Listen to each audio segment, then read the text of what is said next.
Last week, we took you to the Antique Boat Museum in Clayton, New York, and we're continuing our tour of the Thousand Islands with you. This week, we take you back in time to the beginnings of Clayton and how the wealthy found it the place to be.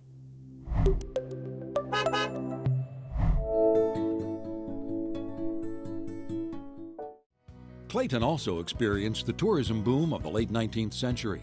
In 1873, the railroad came to Clayton, bringing with it people seeking time away from city life. At the height of the 1890s tourist boom, 7 trains a day brought visitors from New York City, Pennsylvania, New England, and even the Midwest. From Clayton, they would board one of the many steamers plying the St. Lawrence for a scenic tour or to reach one of the many island camps and castles. In nearby Fisher's Landing, a horse-propelled ferry crossed to the Thousand Islands Park. A ferry service also existed between Clayton and Gananoque, Ontario.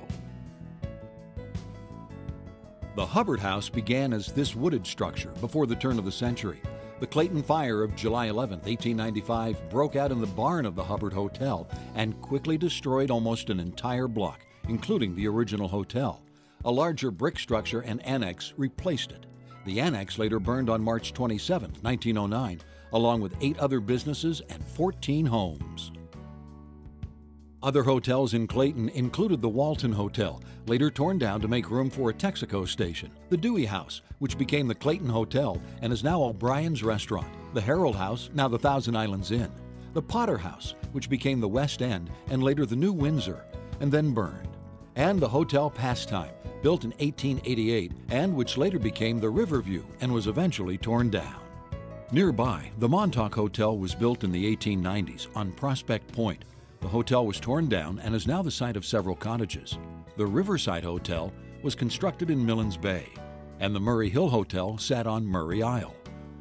Prohibition was in the air, and although the 18th Amendment signaling the start of Prohibition wouldn't go into effect until 1920, the town of Clayton became dry in November 1911. Because of this and the advent of the automobile, many of the hotels that had burned were not rebuilt.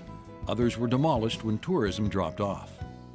The automobile, by 1915 to 1918, became a big factor in why people weren't staying all summer in the islands. They were moving around more.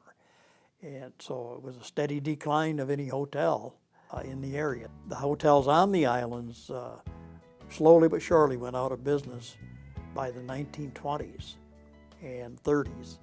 And some of them were burned and some of them were torn down just for the lumber.